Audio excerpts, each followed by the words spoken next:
Queridas amigas, queridos amigos, sejam todos muito bem-vindos. E os prezados convidados também, que espero que haja bastante visitantes também.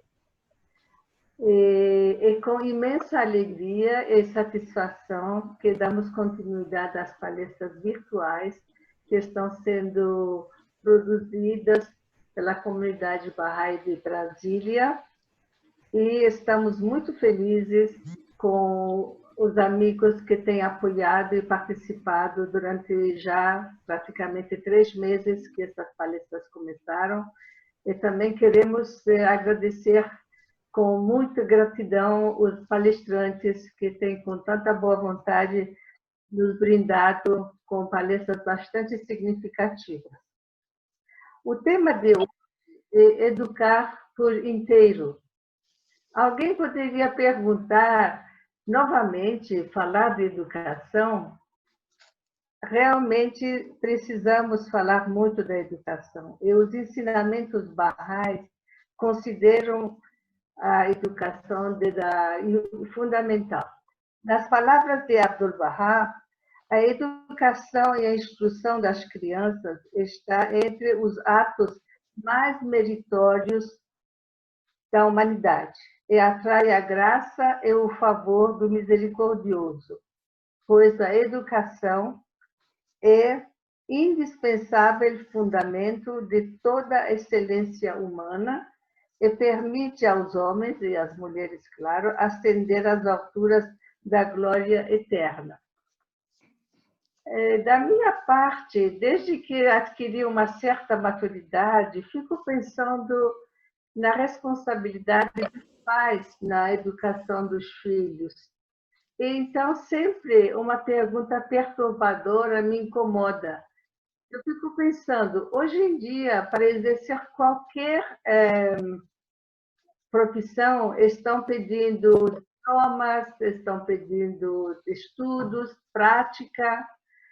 E como que para ser a coisa mais importante que nós temos, que é a educação dos nossos filhos, não é exigido nenhum diploma, nem prática, nem estudo. A gente pode ter filho à vontade, assim, sem saber de nada. É realmente uma lástima. E espero que um dia isso seja corrigido. Com certeza, essa é a pergunta que eu vou fazer ao nosso palestrante no final da palestra. Bem, o nosso palestrante é o querido Luiz Henrique Buss. Para os que o conhecem, realmente acho que dispensa qualquer apresentação, mas como tem gente que não deve conhecer ele, vou resumir para não tomar o tempo de vocês e não vai ter tempo para palestra, então vou resumir para dar a apresentação do Luiz Henrique. Ele atua há mais de 40 anos na área de desenvolvimento humano e social. Ele é mestre em desenvolvimento social, educação, arte e história da cultura. E ele também é acreditado junto às Nações Unidas, é membro da Comunidade Bahá'í do Brasil, e como artista maravilhoso que ele é, então ele é poeta, ele é escritor, artista plástico, também tem 2 filhos, 3 netos, e é um amigo muito querido. Luiz Henrique, seja bem-vindo, a palavra é sua, e as pessoas estão ansiosas para lhe ouvir. Obrigado, dona Guite. Bom, muito obrigado pelo convite de estar com vocês hoje à noite, dona Guite, Ana Paula. Obrigado pela organização toda e muito obrigado a todos os amigos. É uma alegria realmente ver tantos amigos que a gente não tinha tido oportunidade de ver há bastante tempo, né? Pela distância, pelos afazeres. Então, eu espero que hoje à noite a gente possa trazer alguns elementos de novidade ou de interesse para vocês, né? Eu decidi não fazer slides para hoje à noite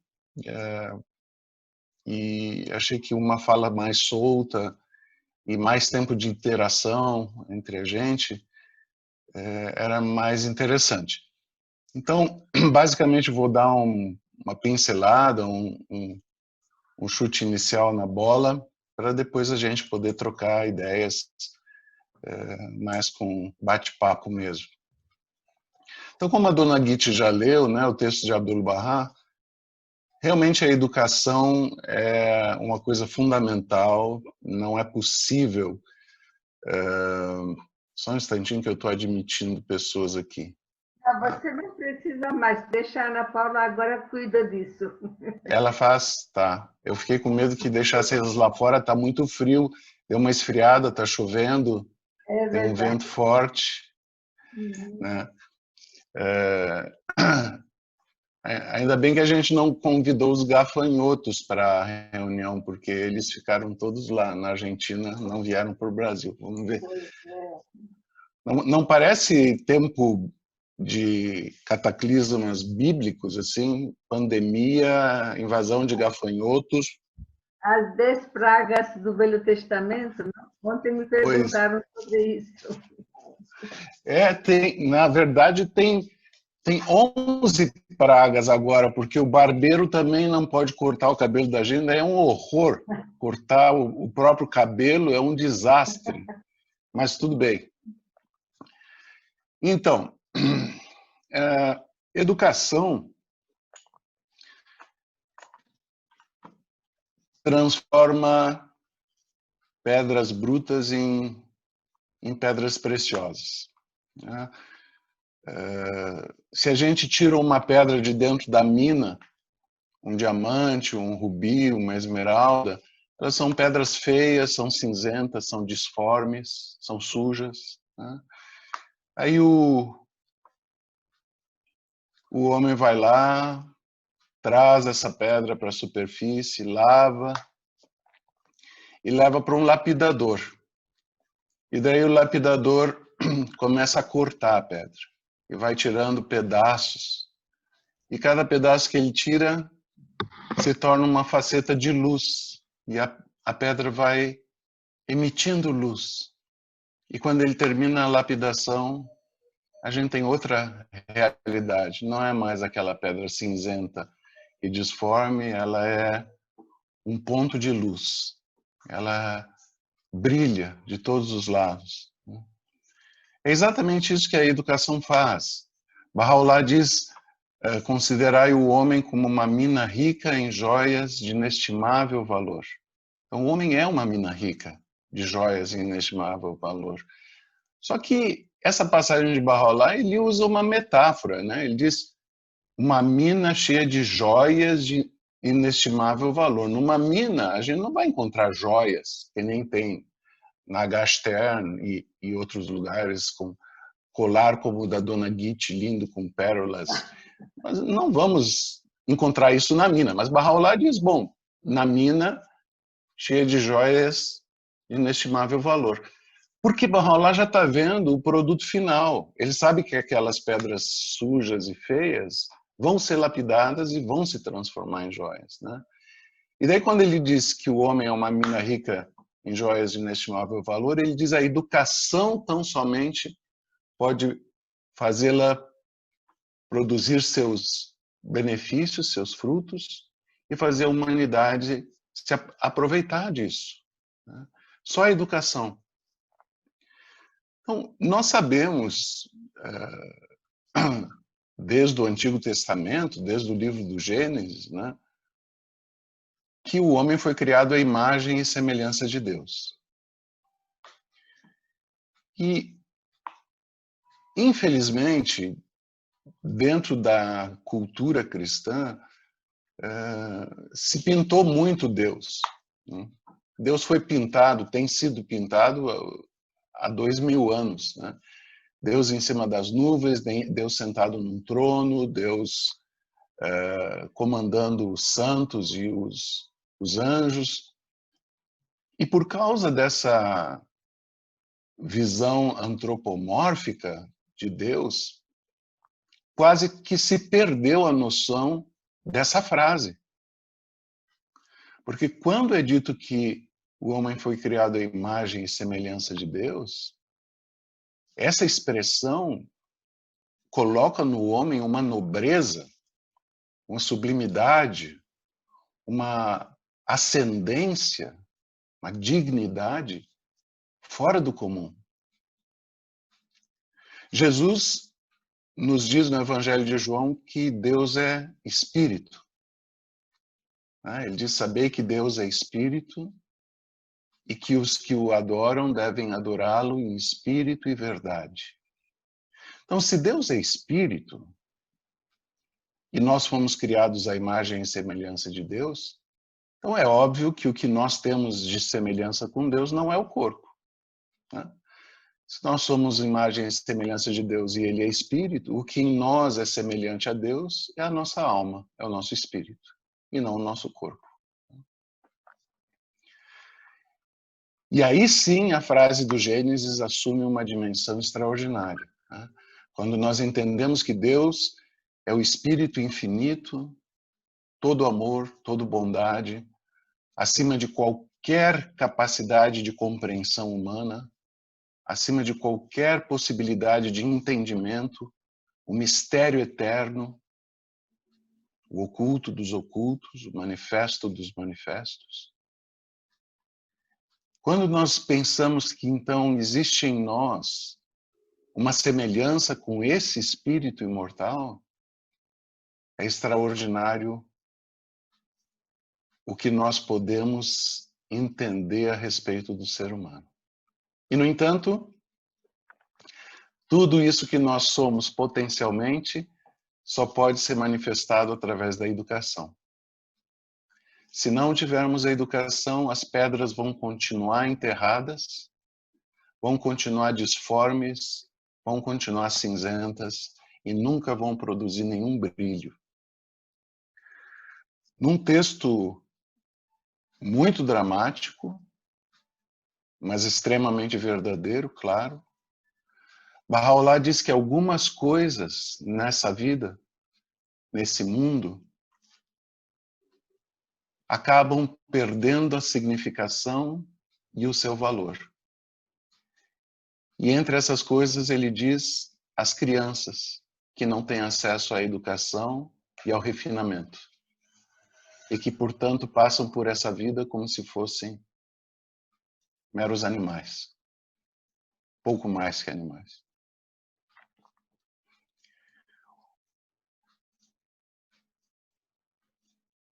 Hoje em dia, quando se fala de educação, se pensa muito em escola, né?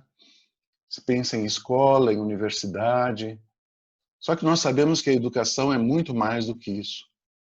E logo no momento em que as crianças nascem, já inicia a sua educação. A criança aprende durante os 3 primeiros anos da vida dela, mais do que ela vai aprender durante a vida inteira, mesmo que ela seja PhD. Porque ela sai de um mundo aquático, né? Estou falando do ventre da mãe, não da pequena sereia, certo? Ela sai de um mundo aquático, aonde ela não pode ir para lugar nenhum, não usa as pernas, não usa as mãos, não usa os olhos, não usa o nariz, não usa a boca. Todas essas coisas são supérfluas, são desnecessárias. Os pulmões dela estão colados e ela está ali. De repente, ela nasce e vem para o mundo da luz. Sai daquele lugar apertado, onde durante 9 meses ela se desenvolveu, e vem para o mundo da luz. E impressionantemente, ela já foi educada durante 9 meses. Ela já vem com educação. As emoções da mãe, os sentimentos da mãe, o relacionamento da mãe com o pai, o ambiente familiar, o que a mãe come, o que ela bebe, se a mãe está estressada ou serena, se a mãe está feliz com a gravidez ou não, tudo isso é passado para a criança. Porque o sangue da mãe, no sangue da mãe, todas essas emoções maternas se transformam em elementos químicos. e que estão no sangue. Se a mãe está nervosa, irritada, zangada, braba todo o tempo, por exemplo, no sangue dela vai correr adrenalina, cortisol, que são hormônios que destroem o corpo, né? Nós sabemos que o cortisol e a adrenalina consomem o corpo. Por outro lado, se a mãe estiver feliz, contente, se ela receber constantemente o carinho do marido, se ela tiver o apoio da família, se ela tiver tempo para oração, para meditação, se ela considerar com alegria, com júbilo, aquele bebê que está se desenvolvendo dentro dela, daí o corpo dela vai produzir ocitocina, que é um hormônio da alegria e do bem-estar. Vai produzir serotonina, vai produzir endorfina. Porque são esses os hormônios que nós produzimos quando nós estamos bem. É interessante, há uma passagem de Abdu'l-Bahá, uma epístola de Abdu'l-Bahá, que ele diz que quando nós temos maus sentimentos, más intenções, o nosso corpo nos castiga. E quando nós temos boas intenções e alegria e espiritualidade, o corpo nos recompensa. Isso é de 1910, 1911. Não existia nenhuma noção ainda sobre inteligência emocional, não havia nenhum conhecimento sobre como é que os hormônios estão relacionados com os nossos sentimentos. E, no entanto, hoje nós sabemos exatamente isso. Quando um ser humano faz um gesto bom, uma gentileza, abrir a porta para uma senhora no supermercado, uma palavra boa para um amigo, um elogio para um colega de trabalho, uma gemada para o fim da noite do filho, o corpo produz os hormônios bons. Endorfina, serotonina, ocitocina, e a pessoa fica feliz, mais feliz. E quando a pessoa está zangada, brigando, xingando, batendo, reclamando, ela está com o corpo inundado de adrenalina e cortisol, que castigam ela, destroem a saúde dela, baixa a defesa imunológica. Então, durante 9 meses, a criança já foi educada por isso. Sabemos que a criança também sabe reconhecer a voz da mãe. Sabemos que a criança sabe reconhecer o batimento cardíaco da mãe. É por isso que a mãe, pegando ela no colo, ela consegue serenar. Se a mãe assistir televisão e novela todas as noites, a criança vai saber reconhecer a música de abertura da novela. Claro que é melhor se a mãe todos os dias escutar a mesma música de Bach ou de Beethoven, né? Ou de Mozart, mas nós não fazemos isso. Nós escutamos outra diferente. É só as novelas que têm a mesma abertura. Então, tudo isso educa a criança antes que ela nascesse. Depois ela nasce. E daí, esse período, até os 3 anos de idade, ela vai aprender a não ser mais anfíbia, ela vai aprender a ser um ser que respira, ela vai descobrir cada pequena coisa ao redor dela, vai descobrir quem é o pai, quem é a mãe. Quer dizer, isso se tudo estiver bem na família, porque tem gente que até hoje não descobriu quem é o pai, mas num bom relacionamento ela vai perceber quem são as pessoas que são importantes para ela. E cada coisa, o gosto de uma banana, o gosto de um milho, a textura do milho, a textura da banana, da maçã, da manga. Ela vai, como a Nurazinha, a nossa mais moça netinha, ela adora coisa que é quente. Tá? Então, ela vem com o dedo assim, e a gente nos diz, dorre, dorre. E ela daí bota só devagarinho o dedo, depois ela vai com a mão inteira, quando ela vê que não está quente demais. Tudo isso é aprendizado. A criança, principalmente, vai aprender a reconhecer as emoções. Antes que ela consiga falar, ela já reconhece emoções. A criança tem como uma antena parabólica, acho que nem se usa mais isso hoje em dia, mas enfim, tem um roteador, sei lá, em que ela capta.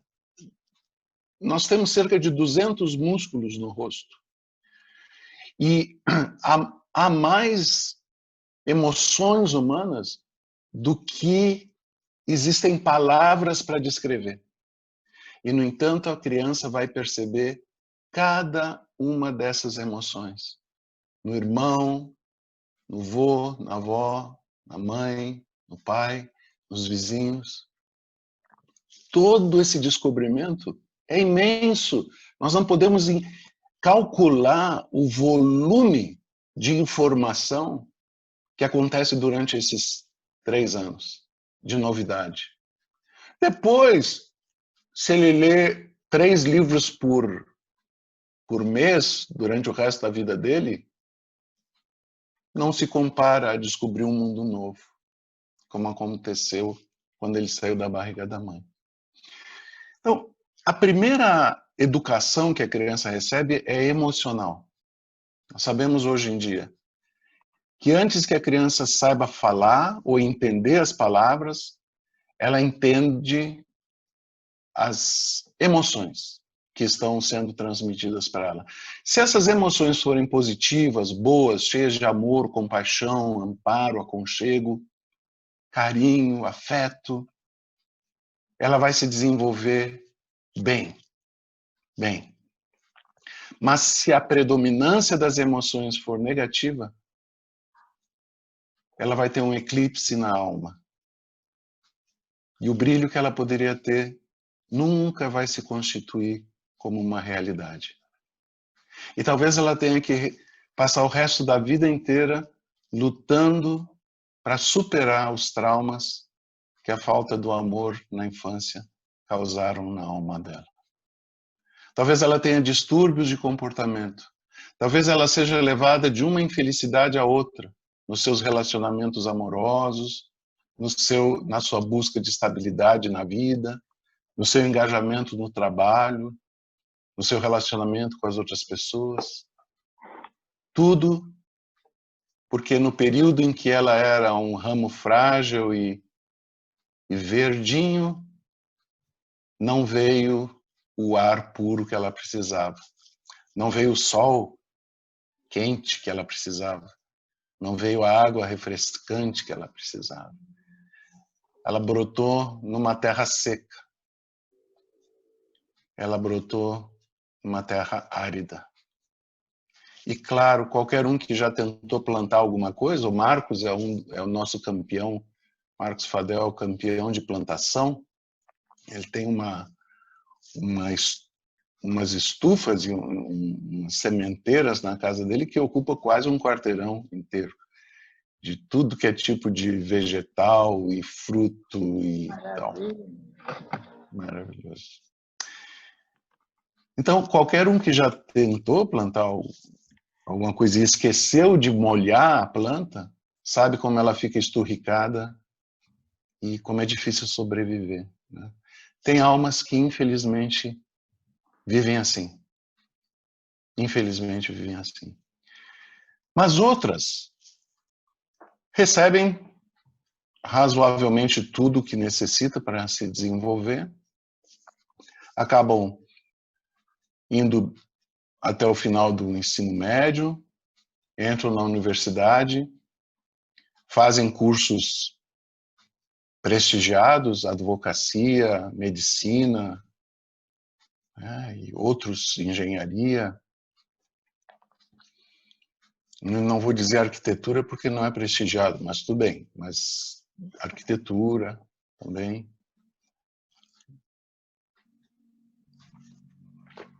E daí, saem da universidade e vão para o mundo. Cheios de informação, cheios de conhecimento. Só que muitos deles sem nada mais além de conhecimento, sem nenhum caráter. Um dos grandes pensadores ingleses, Samuel Johnson, do século XVIII, ele diz que o conhecimento sem a moral é danoso e perigoso. O conhecimento sem a moral é danoso e perigoso. E realmente isso é muito evidente, né? Se Adolf Hitler tivesse sido um camponês analfabeto do interior da Pomerânia, da Bavária, ele não teria provocado o Holocausto. No máximo, ele podia xingar os vizinhos, atirar pedra na vaca, nas ovelhas da fazenda do lado, mas ele não provocava o Holocausto. Mas ele era um homem com conhecimento. Ele tinha habilidades de pensar, de criar articulações políticas, de escrever, e por isso se tornou chanceler da Alemanha, um dos países mais cultos do mundo. E levou uma geração inteira à loucura e à demência. A mesma coisa com Stalin, a mesma coisa com Mao Tse-tung. Mao Tse-tung conseguiu matar 70 milhões de pessoas em tempos de paz. Os 14 milhões que Hitler matou parece nada comparado a isso. E Stalin também se calcula entre 30 e 40 milhões os que ele matou nos gulags e através de outros meios. Mas nós não precisamos ir tão longe e olhar para demônios tão assustadores. Quem assalta o erário no Brasil, quem rouba, em vez de comprar respiradores e máscaras, rouba o dinheiro. Quem tira o sustento dos aposentados ou da rede pública de educação ou de saúde.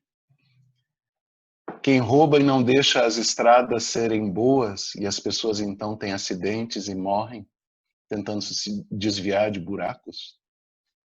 Essas pessoas todas fizeram universidade.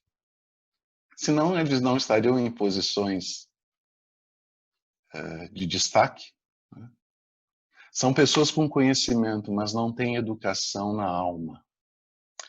E daí que a gente vem a grande questão. Se nós somos criados à imagem e semelhança de Deus, e se Deus é espírito, nenhuma educação pode ser completa se não educar o espírito. Essencialmente, o homem tem 3 dimensões. Um corpo, que é a nossa identidade física, uma mente, que é a nossa identidade psicológica ou mental, e uma alma, que é a nossa identidade imortal. Todas as 3 dimensões necessitam de educação. Nenhuma educação é completa se não atender às necessidades físicas, mentais e espirituais do ser humano. Só que cada uma dessas educações tem uma natureza particular e ela tem que ser feita de uma maneira própria. O raciocínio se desenvolve na escola com matemática, física, geografia, etc.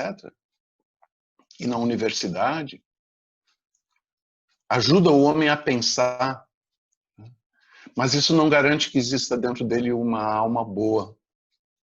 Pelo contrário, ele pode aprender a pensar e se torna pior ainda, porque ele é agora um monstro que pensa. Ele é agora um monstro com conhecimento. E isso é trágico. Abdu'l-Bahá diz que é melhor que um homem não tenha conhecimento, mas tenha um bom coração, porque ele vai ser sempre útil na sociedade, apesar da ignorância dele, do que ser muito conhecedor e não ter a ciência da bondade. Porque daí ele se torna um predador. Então, o corpo exige dimensões de educação que a gente começa a dar de novo para a criança em casa, né? Comer coisas saudáveis, por exemplo, os nossos netinhos mais velhos, a Lívia e o Lucas, não comem doce desde o nascimento. A Lívia agora vai fazer 3 anos, nunca comeu doce. Quando ela vê um doce ou coisa assim, ela sabe, desde pequeno, o André e a Tailine ensinaram para ela, isso é de adulto. Ah, isso é de adulto. Então, quando é de adulto, ela não pode. De adulto, ela não pode. Né? E alimentação saudável, né? O cuidado com as vacinas, o cuidado para que a criança durma adequadamente. Quem não dorme são os pais, né? Mas a criança tem que dormir adequadamente. Todos esses cuidados são fundamentais. Depois, algum tipo de educação física, de ginástica, né? De esporte, para que fortaleça o corpo, desenvolva a capacidade de se locomover e resistir com o corpo às intempéries da vida. E essa educação do corpo nós podemos continuar a vida inteira, né? Uma pessoa que estuda medicina, ou enfermagem, ou nutrição, ou massagem, né? São pessoas que vão aprender sobre o corpo numa educação durante a vida inteira. Se uma pessoa se engaja em aulas de yoga, ou pilates, ou numa academia para fazer musculação, ela vai ter mais conhecimento do seu corpo do que outras pessoas que não fazem isso. Então, nós podemos, até o final da vida, continuar tendo educação em relação ao nosso corpo. Apesar do nosso corpo ser limitado, finito, mortal, a educação do corpo não termina nunca. Um dia a gente aprende a ter corpo de 60 anos, depois vai aprender a ter corpo de 80 anos, depois vai aprender a ter corpo de 90 anos. Deus o livre além disso. E tudo isso é aprendizado, tudo isso é educação. Há uma maneira saudável e educada, digamos assim, de ser um jovem de 15 anos. Há uma maneira educada de ser um jovem de 50 anos. Há uma maneira educada de ser um jovem de 80 anos. E se a pessoa não se cuida, ela pode desenvolver qualquer tipo de enfermidade, né? Diabetes, pressão alta, etc, etc, etc, por falta de educação em relação ao corpo, que é uma parte dispensável e mortal. Nós não somos nosso corpo. Nosso corpo é apenas um instrumento para a alma se manifestar nesse mundo. É uma televisão. O filme não está dentro da televisão. Da mesma maneira, a alma não está dentro da gente. A alma está nos mundos espirituais de Deus. Mas o nosso corpo é como uma televisão. Olha para ele e aparece o filme da alma. A educação da mente é fundamental, fundamental. E não só fundamental para que o ser humano aprenda a raciocinar, a analisar as coisas, a compreender os mistérios do mundo ao redor dele e dentro dele mesmo. Mas Abdu'l-Bahá, num texto maravilhoso, diz que são muitas as dádivas que o homem recebe de Deus. E ele diz a maior delas é a ciência. A maior dádiva é a ciência. Porque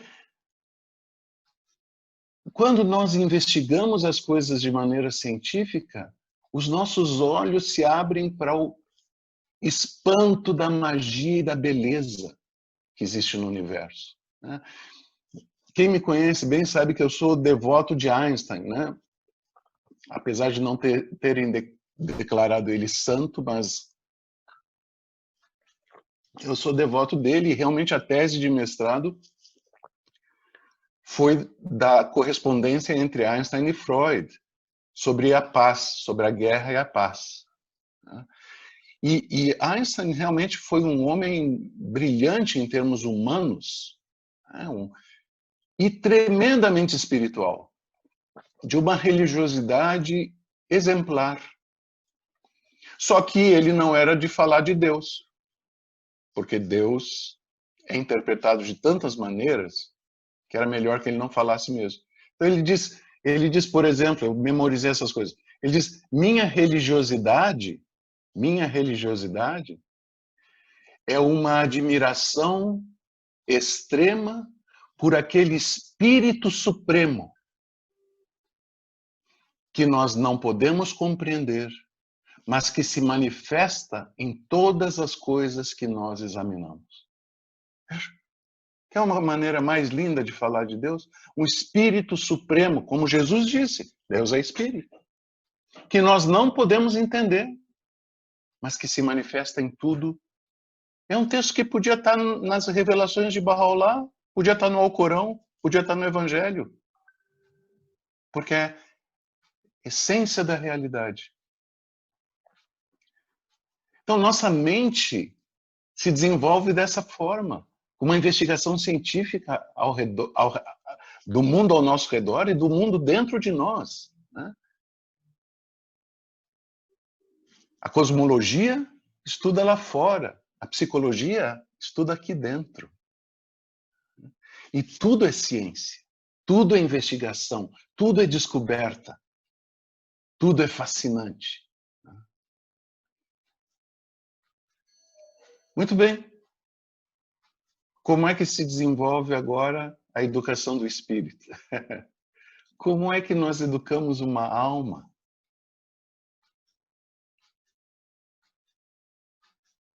Ela é educada de outras formas. A educação da alma se dá basicamente através de sentimentos. Aquilo que a criança, principalmente, recebe durante os primeiros anos da sua vida, mas aquilo que nós recebemos também durante o resto da nossa vida, a sorte que nós temos de estar cercados de pessoas boas. A gente não para pensar muitas vezes, né? Como dizem os americanos, we take it for granted. Nós achamos isso normal, mas não é normal. Nós estamos cercados de gente muito boa. E não é por acaso, né? Numa epístola, Bahá'u'lláh diz: o semelhante atrai o semelhante e tem prazer em sua companhia. Nós atraímos aquilo que nós oferecemos para o mundo. Se nós oferecermos bondade, nós vamos ser cercados de bondade. Se nós oferecermos violência, nós vamos ser cercados de violência. Claro que existem exceções.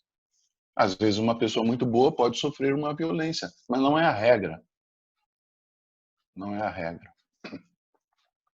As emoções puras e boas atraem bênçãos. E essas bênçãos se chamam pessoas. Pessoas boas.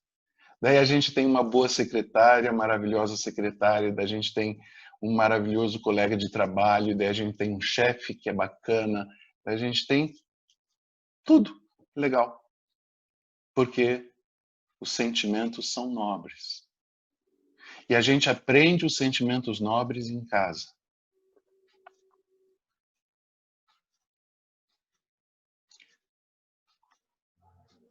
Nós não precisamos de outra escola a não ser aquela que a gente tem na infância. Mas é claro, na hora que se ampliam os horizontes da criança, ela ingressa na escola, depois ela ingressa no mundo social, né? Depois ingressa no mundo amplo e ilimitado quase, tudo isso vai gerar aprendizado, né? Na interação com as pessoas. Mas a semente, a base, está em casa. Por isso se diz que aos filhos primeiro é necessário dar raízes e depois é necessário dar asas. Parece duas coisas incompatíveis, né? Raízes e depois asas. Mas é exatamente isso. uma vez que a gente deu a eles o bom encaminhamento, eles vão saber tomar rumo na vida, porque eles têm um diapasão. O André, que está aí conosco e que é um dos grandes músicos que a gente tem no Brasil, com uma família toda abençoada pela música, não é? O André sabe o valor de um diapasão. Quando Mozart, quando Bach, quando Beethoven, quando Schubert queriam compor, eles usavam um diapasão, porque aquele reloginho ficava no clac, clac, clac, clac, clac. Dependendo da velocidade do clac, clac, eles compunham movimento largo, adagio, allegro, vivante, e assim vai. O diapasão serve de parâmetro para a composição de músicas maravilhosas. Ninguém nunca compraria um CD de diapasão, porque não vai muito longe além do tac-tac. Mas sem o tac-tac, não há possibilidade de compor. O lar dá o diapasão para as crianças, para os filhos. E daí depois eles usam essa referência para toda a criatividade que a vida vai exigir deles. Por isso, Abdu'l-Bahá diz que as mães são responsáveis pela futura felicidade dos filhos. Ele diz que as mães são as primeiras educadoras e vem da mãe a futura nobreza, dignidade e felicidade dos filhos. Vejam que grande e imensa responsabilidade. Mas isso não quer dizer que só a mãe tenha que educar. Bahá'u'lláh diz que o pai que não se envolve na educação do filho perde o direito à paternidade. Tão sério é isso. Mas essa educação espiritual se dá dessa forma. Pelo carinho, pelo afeto, pelo amor, pelo exemplo. Não é possível educar espiritualmente uma pessoa com palestra. A não ser que essa palestra seja espiritual. E ela tem que ter metáforas, ela tem que ter histórias, ela tem que ter relatos, ela tem que ter testemunhos, porque é isso que educa o coração. E é disso que as religiões são feitas. E é por isso que os textos religiosos, as escrituras sagradas, são tão fascinantes. Porque eles permeiam todo o nosso ser. Nós ficamos arrepiados de ler. Eu fiquei arrepiado agora de falar. Ficamos arrepiados de ler. A mente trabalha raciocinando sobre aquele significado. E a alma é alimentada pela palavra de Deus. Não é possível desenvolver espiritualidade a não ser através da graça do Espírito Santo. Não se consegue criar santos em universidades, a menos que a universidade seja santa. E estamos muito longe disso. Por isso, a grande esperança, eu acho, e com isso eu queria encerrar, a nossa grande esperança realmente é que o mundo reconheça que novamente Deus falou conosco. Que novamente Deus enviou uma mensagem adequada para os dias de hoje. Que essa mensagem veio para consertar tudo. Tudo. Durante os 40 anos de exílio, aprisionamento, tortura, envenenamento de Bahá'u'lláh, ele revelou o equivalente a 14 vezes o volume da Bíblia inteira, Antigo e Novo Testamento. 14 vezes mais.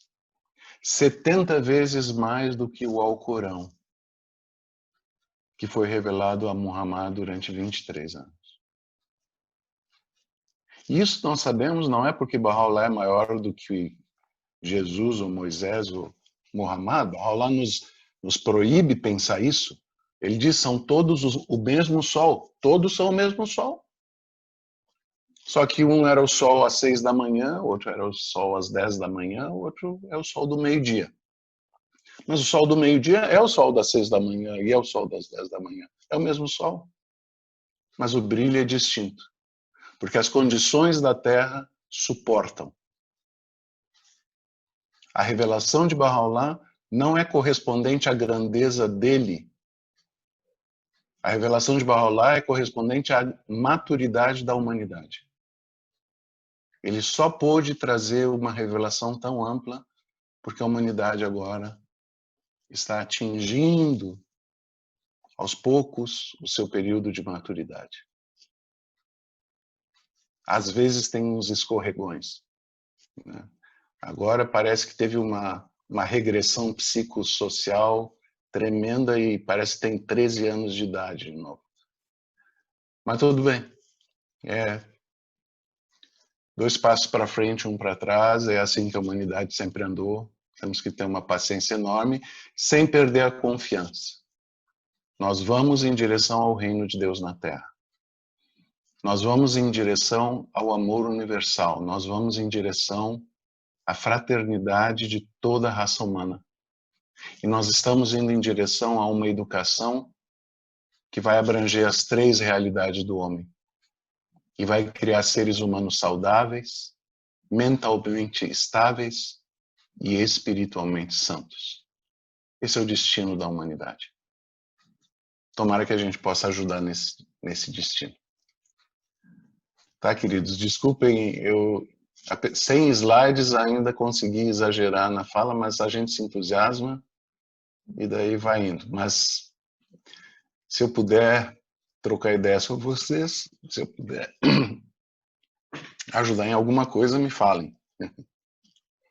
Então, vamos ver se há perguntas, não é, Ana? Querida. Já tem perguntas ou os amigos ainda vão fazer perguntas? Queridos amigos, vocês podem usar o espaço aqui do chat para fazer seus comentários e perguntas para essa palestra maravilhosa que a gente acabou de ouvir aqui. Acho que as pessoas ainda estão degustando. Muita gratidão por compartilhar conosco todo esse conhecimento. Estou chovendo no molhado, vocês já sabem isso, decore salteado, mas tudo bem. Então, enquanto as perguntas estão sendo ali formuladas, me ocorre uma. Você foi bem categórico quando colocou que não há como ter uma educação espiritual se não houverem as graças divinas. E aí eu pergunto, se uma pessoa que se empenha, ela vai receber essa graça, né? Ou Sim. Poderia acontecer que não? Não há quem recorra a Deus e ele não atenda. Não existe isso. Tudo que o homem busca, se for o melhor para ele, vai ser concedido. Esse é um texto que vem do Alcorão. No Alcorão, Deus revela a Muhammad que ninguém existe que nos haja buscado e que nós não tenhamos atendido, né? E em uma oração, Bahá'u'lláh dá um dos títulos de Deus, ele diz que ele é o Deus que ouve e atende as orações. E numa outra oração ele diz, ele é o Deus que ouve e está prestes a responder.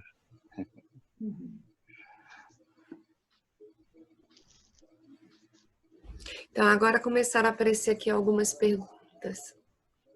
Certo. Neste momento existe luz agora, por que estão aparecendo as sombras? Sempre que há luz, há sombra. É impossível nós termos luz sem sombra na Terra, né? E quanto mais forte a luz, mais forte a sombra. Isso faz parte também. Existe até na natureza uma resistência à luz. Os nossos olhos, quando eles se dirigem para um foco de luz, o que acontece com a pupila? Ela se contrai. Nós botamos a mão na frente do rosto para tapar do sol que nos ofusca, né? Espiritualmente acontece a mesma coisa. Os homens se ofuscam com a luz de Deus e eles tapam os olhos. E a retina espiritual se fecha. Né? Mas depois vai se acostumando e daí se consegue ter uma visão clara da realidade. Né? Não devemos ficar assustados, viu? Estava vendo, até sugestão para os amigos, peguem o livro do amado guardião, O Advento da Justiça Divina. No final do Advento da Justiça Divina, o guardião cita um monte de passagens de Bahá'u'lláh, tiradas de diferentes epístolas. São extraordinárias. E numa delas, Bahá'u'lláh diz: não deixem que a força do mundo vos desencoraje. Não deixe que o poder das nações vos tire o lustre de vosso esforço. Todas essas coisas. Então, nós estamos avisados. Né? Só que é, de novo, a metáfora do avião. Quando o avião está correndo na pista, né, o ar faz resistência a ele. E é em cima dessa resistência que ele levanta e que ele alça voo. É assim. Tem uma pergunta.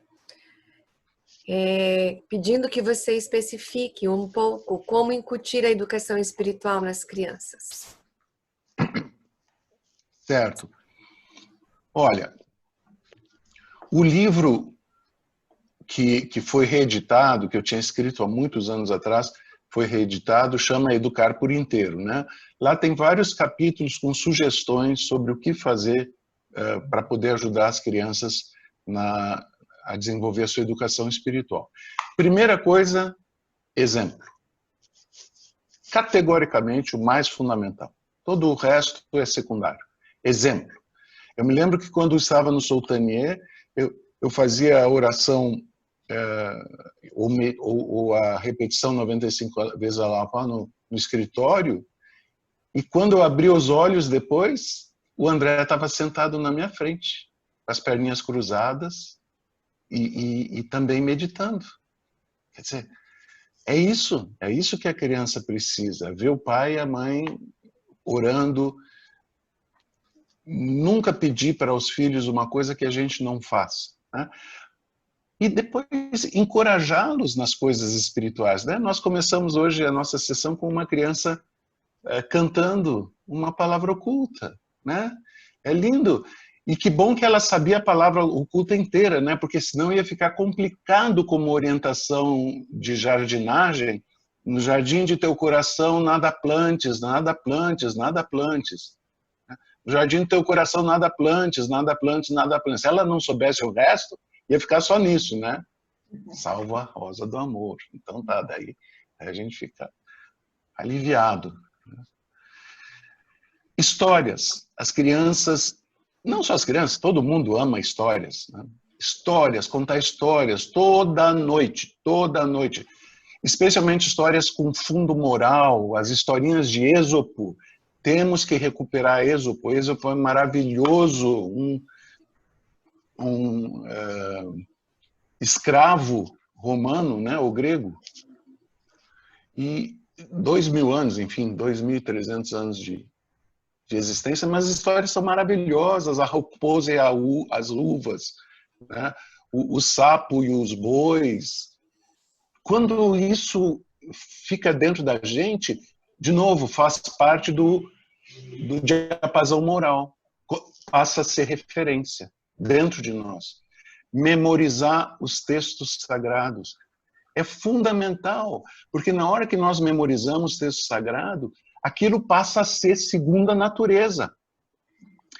Vocês lembram nos 7 vales, quando Bahá'u'lláh fala sobre o ego, e ele diz que no vale do conhecimento, o ego não é mais odiado, mas amado. Porque é o ego de Deus dentro dele com leis. The self of God inside him with laws. Quer dizer, quando nós temos dentro de nós o eu de Deus, o eu de Deus dentro de nós com leis. O eu de Deus dentro de nós com leis. O seu Hazi Milani, Deus o abençoe, toda noite faço oração por ele. Ele sabia o Actas de memória.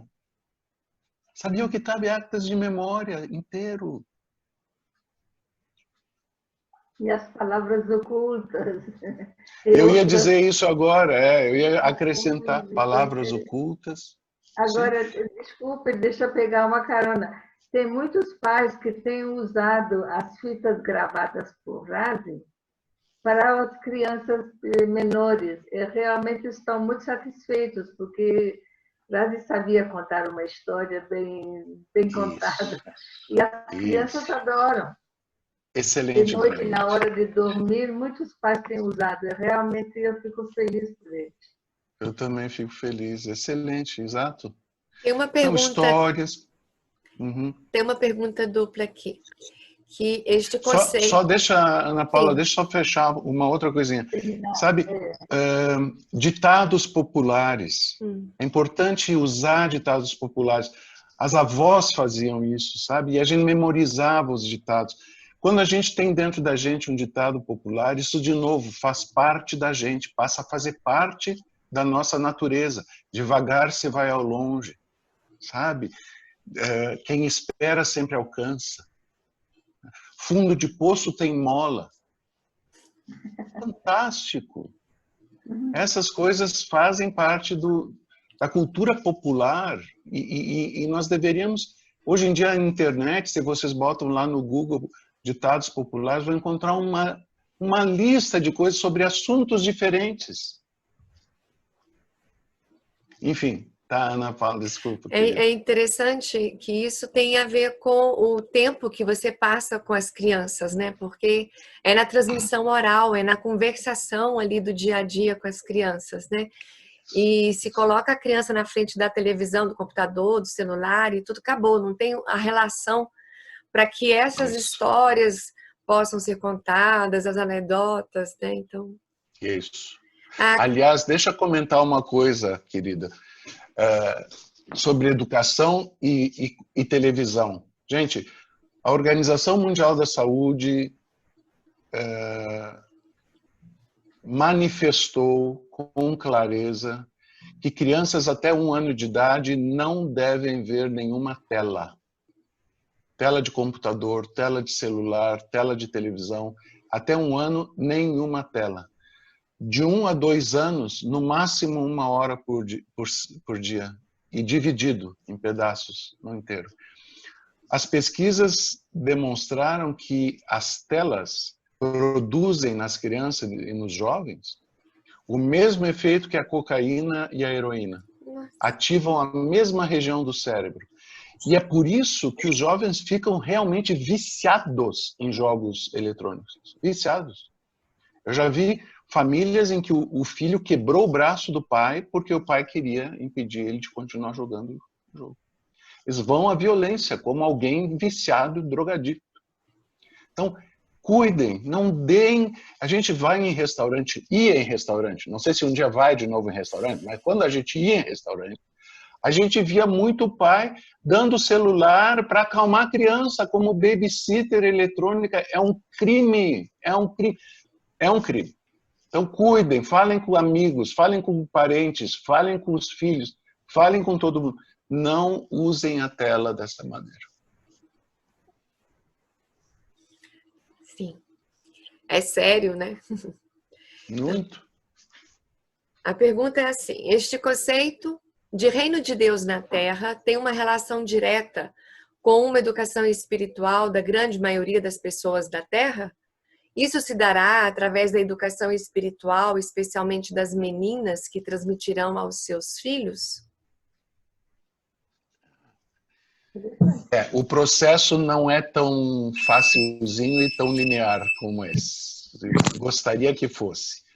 Mas não, o que nós sabemos do plano geral da coisa é que, primeiro, a civilização contemporânea vai degringolar total. E Abdu'l-Bahá diz que o ódio político vai ser a principal causa da destruição do mundo. Então, muita gente fica pensando em degelo, Claro que nós estamos com uma calamidade ecológica tremenda. O mundo, os oceanos estão lotados de plástico, né? Nós estamos comendo plástico, microesferas de plástico nos peixes que nós comemos, né? Então, há um desequilíbrio tremendo, o degelo está acontecendo já. Se vocês viram notícias semana passada ou retrasada, uma região da Sibéria, no Círculo Polar Ártico, teve uma temperatura de 38 graus. Uau. 38 graus, temperatura de Teresina. Então, a coisa é séria, muito séria, mas Abdu'l-Bahá diz que é o ódio político que vai causar a principal causa de queda, né, da civilização, digamos assim. Então, o que o Guardião nos diz? Primeiro, vai haver a grande calamidade, que Bahá'u'lláh anunciou, está nas palavras ocultas, né? Uma calamidade vos persegue e vai chegar quando menos esperam. Quando isso acontecer, a humanidade vai ficar desesperada. E o desespero vai fazer com que a guerra seja definitivamente eliminada. Vai haver o grande pacto das nações e todas as nações do planeta vão se unir numa federação mundial. Daí, só depois disso, é que o Guardião diz que vai vir a espiritualização das massas. Só depois disso. Então, claro que hoje em dia, alguns gatos pingados e famílias abençoadas e crianças abençoadas estão recebendo educação moral e ética, não só dentro da comunidade Bahá'í, em várias outras comunidades do mundo, há pessoas dedicadas ao bem e ao ensino das virtudes, né? Budistas, zoroastrianos, hindus, muçulmanos, cristãos em todos os lugares, mas são poucos. A grande maioria quer que termine a quarentena para ir para o shopping center. Essa é a realidade. Então, nós entendemos que a espiritualização vai vir depois. Uma vez que o mundo se une e que as inadmissíveis quantias de dinheiro gastas com armamento sejam transferidas para a educação, para a saúde, o Guardião diz: a vida do homem vai ser prolongada, as doenças vão ser eliminadas e vai haver a espiritualização das massas. E as massas vão então ter agora tempo e dedicação para isso. E muito provavelmente o currículo das escolas, né, vai ser transformado. Ensinar meditação para as crianças desde o ensino fundamental. Não, na verdade, ensinar meditação para as crianças desde da pré-escola. Outro exemplo, a Lívia, a nossa netinha mais velha, vai fazer 3 anos agora em setembro. Ela ficava muito nervosa. O André e a Tailine, com os dois, moram na Alemanha, já há 4 anos lá. Então, não pode andar no carro sem a criança estar na cadeirinha. O alemão é sério com essas coisas, né? E a cadeirinha é colocada no banco de trás e virada para trás. Ora, nenhuma criança vai gostar dessa cadeirinha. Às vezes tem até um retrovisor. A cadeirinha tem um retrovisor, a criança pode ver os pais de costas. Quer dizer, bom. Então ela ficava nervosa. Eu não sei de onde, porque o André e a Tailine são Bahá'ís, não são hindus. Mas eles disseram para a Lívia: Lívia, encosta o dedinho um no outro assim, para fazer uma bolinha, fecha os olhos, respira fundo e diz Om, Om, que daí tu vai se acalmar. Ensinaram ela a fazer Om. Muito bem. 1 ano e 6 meses de idade. 1 ano e 6 meses. Daí a Tailine manda para a família um videozinho em que aparece, não, o André mandou, a Tailine empurrando o carrinho, o Lucas não tinha nascido ainda. A Tailine empurrando o carrinho e no carrinho sentada a Lívia. E o André filmando elas meio de lado, assim. De repente a Lívia junta os dedinhos e começa.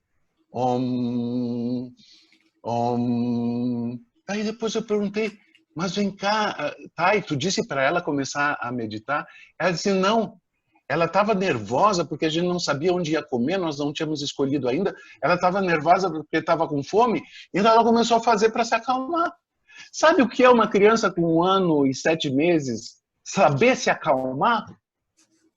Quando tem marmanjo que no trânsito soqueia outro ou dá tiro. Com 1 ano e 7 meses. Querido, aí tem uma pergunta.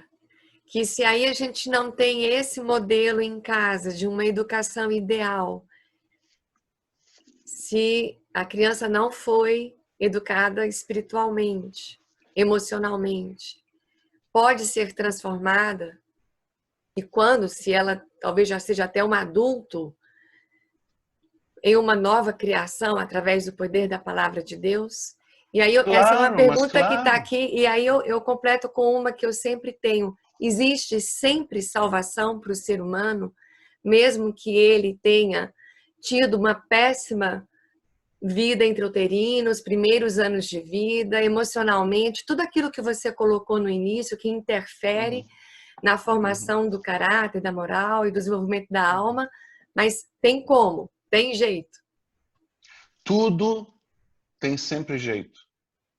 Como diz Dom Quixote, enquanto há vida, há esperança. Né? E São Paulo perseguia os cristãos, era um homem inteligente, era um fariseu, tinha estudado a lei, perseguia os cristãos. E daí ele recebeu a graça de ter a visão de Jesus, se converteu e se tornou, de Saulo se tornou Paulo, o apóstolo dos gentios. E o cristianismo não seria o cristianismo se não fosse Paulo. Santo Agostinho tem uma passagem maravilhosa em que ele diz: não há um santo sem um passado, nem um pecador sem um futuro. Então, nós não sabemos o que uma pessoa pode ter que passar para ser um gigante espiritual.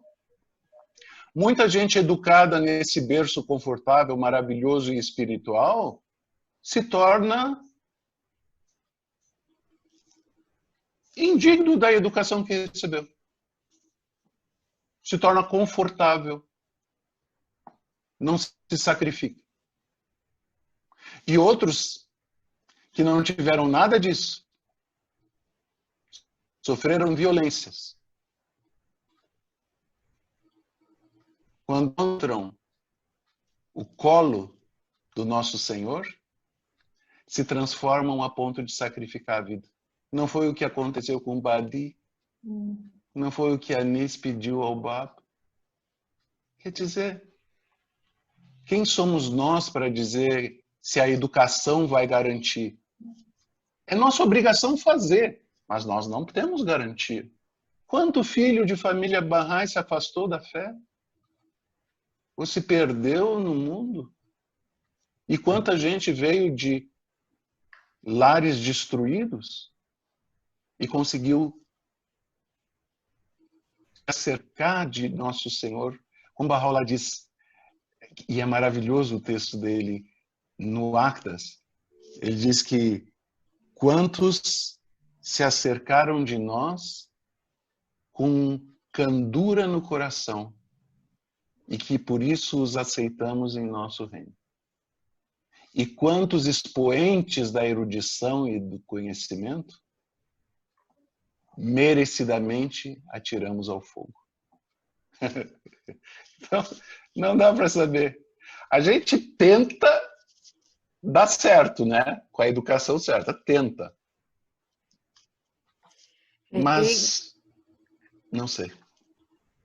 Tem um comentário aqui dizendo que mesmo a educação sempre sendo a nossa companhia, agora como avós ainda precisamos aprender a compartilhar com nossos netos e como compreender a importância da educação integral. E aí tem um complemento aqui, uma pergunta também, que você citou que a mãe tem a responsabilidade de dar aos filhos nobreza, dignidade, e aí você falou uma terceira coisa. Felicidade. Felicidade. E aí está te pedindo para comentar sobre como que é sobre a questão da dignidade. Como a mãe pode dar dignidade se ela é de uma família com condições financeiras precárias? Uhum. Tem muita gente com condições financeiras precárias que tem muito mais dignidade do que pessoas que moram em apartamentos de um por andar. Eu nunca esqueço a primeira viagem de ensino que eu fiz junto com o Jairo Destiar, querido irmão Jairo Destiar. Eu me declarei em outubro de 77 e em janeiro nós fomos fazer viagem de ensino para o Uruguai. Era a época dos tupamaros ainda. Tivemos que tirar a barba. O Jairo entrou e saiu do banheiro 5 vezes. Ele ia tirando aos poucos. Mas não, o membro do corpo auxiliar fez tirar tudo, porque os tupamaros eram barbudos. E nós fomos tentar encontrar uns barrais numa cidade que se chama Beja União. Bela União, né? Não precisava do título Bela, podia ser só União, porque a cidadezinha era danada de ruim e feia. Mas ela ficava na fronteira entre Brasil, Uruguai e Paraguai, Brasil, Argentina e Uruguai. E daí nós não sabíamos o endereço, onde é que estavam esses barrais, sabíamos o nome deles. E o pessoal tinha mais ou menos dito onde é que era o bairro. Daí eu disse para o Jairo, vamos caminhar por aí, de repente a gente vai perguntando para as pessoas e encontra. Né? A gente foi andando num bairro muito pobre, muito simples, e muito pobre, muito simples mesmo. Garanto que a grande maioria de vocês, quando pensa pobre e simples, não sabe do que eu estou falando.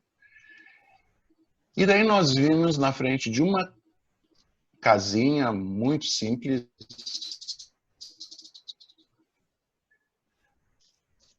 sabe, lata de óleo de soja? Hoje em dia nem tem mais, é tudo em garrafa, né? Mas tinha lata de óleo de soja. A lata de óleo de soja cortada em cima, terra dentro e plantinhas, fazendo um caminho do portão até a porta, em volta das árvores, 1, 2, 3 árvores que tinha no jardim e tudo. Esse Jairo, é aqui. Chegamos lá direto, perguntamos, é aqui mora o fulano, fulano? É. Ah, nós somos barrais. Ah, não sei o que. Entra. A casa não tinha chão. Até parece uma música, né? Tem uma música que a casa não tinha chão. Que a casa não tinha parede. Era terra batida. Era terra batida. Era terra batida. E não tinha móvel para todo mundo. Então nós sentamos no chão. Sentamos no chão. E conversamos, foi maravilhoso, fomos lá umas 2 ou 3 vezes até ir embora daquela cidade. E daí, quando nós, numa dessas conversas,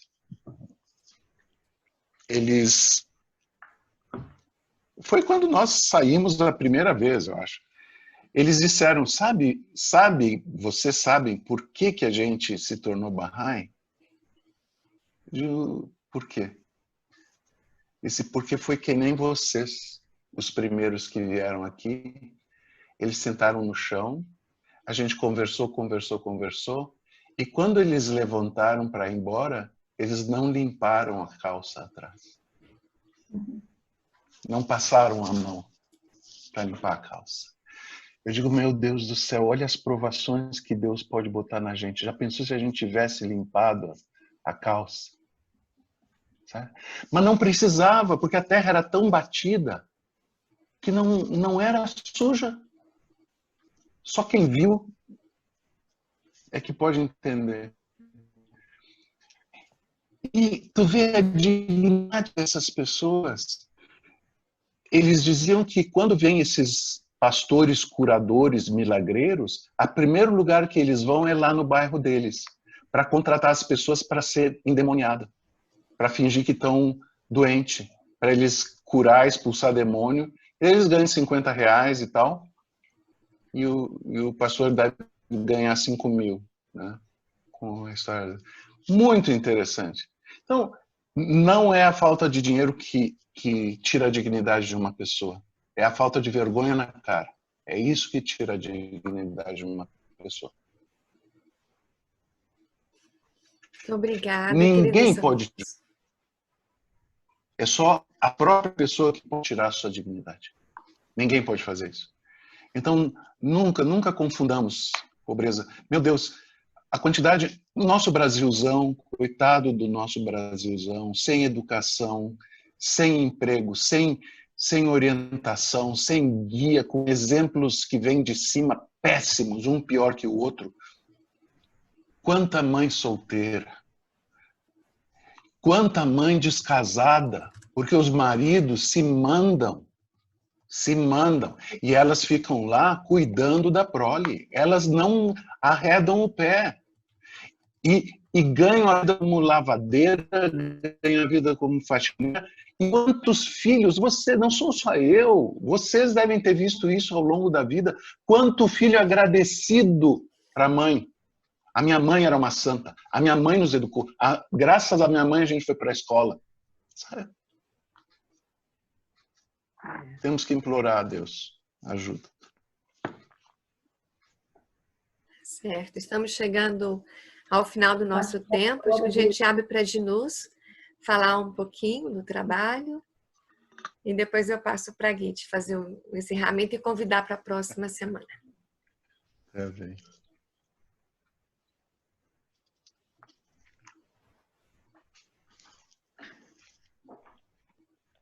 Então, amigos, boa noite. Desde o mês de maio, a gente aqui em família consultou e pensou que seria uma oportunidade boa nessa época de pandemia, em que as pessoas estão em casa, poder passar o conhecimento que o Luiz tem, não só na área de educação, mas também em outras áreas da fé, já que a gente sabe que as pessoas gostam muito de escutar ele, e para poder, inclusive, passar esse conhecimento, não só para algumas pessoas, que estava de uma forma muito restrita, para algumas pessoas que conhecem o Luiz, tinham um contato dele, faziam perguntas, e ele dava aquelas respostas quilométricas, que uma delas virou um livro, né? Um livro de 3 volumes, cada volume 350 páginas. Então, pensamos, bom, vamos fazer salas de estudo, não é? E onde nessa sala de estudo, a cada noite, são temas variados. E aí a gente começou a enviar convites nossos, e esses amigos enviar para os seus amigos que ainda não são barrais, são simpatizantes da fé, e graças a Deus, assim, o pessoal tem participado muito bem, e estamos muito felizes, inclusive, com a participação desses amigos dos amigos, né, que cada vez está aumentando. Então, o primeiro tema foi sobre virtudes. A gente estava pensando em fazer 3 encontros, mas como os pedidos foram muitos, acabamos fazendo 6 encontros só sobre o tema virtudes. Foram 6 encontros, sobre o mesmo tema. Depois foi sobre felicidade, o terceiro foi sobre desenvolvimento da consciência, o quarto, que terminou agora, foi sobre inteligência emocional, e agora esse fim de semana, sábado, domingo e quarta, vai ser sobre inteligência interpessoal. É um encontro só que são com 3 opções, 3 datas. Então, os amigos que quiserem estar participando, nós vamos ter, claro, outros temas, inclusive podem sugerir temas, As salas são pequenas, de no máximo 20, 22 pessoas que participam, para poder ter a oportunidade de fazer perguntas, tirar suas dúvidas e comentários. Então, eu acredito, eu vi as pessoas que estão aí presentes, eu acho que 95% das pessoas já recebeu esse convite, né? E a grande maioria está participando, estão aí firmes, participaram de todos, inclusive, que a gente agradece, e fica aí o convite para os demais amigos. O Luiz sempre apresenta com um PowerPoint para poder ilustrar melhor o tema, né? Então, os amigos que não têm o nosso contato, pode depois perguntar para Ana Paula, participou também, né, Ana Paula? A Guite, né, a doutora Manidê, esse pessoal todo. Então, pode ou ter o meu contato, ou elas passam o meu contato, ou do Alexandre para vocês. É isso, eu acho que deu para dar uma ideia, né, sobre o que se trata. Se não fosse a Ginuse e o Alexandre, e assim, não teria nada. E assim, um dos encontros vai ser sobre o livro Afinal Porque Sofremos, não é?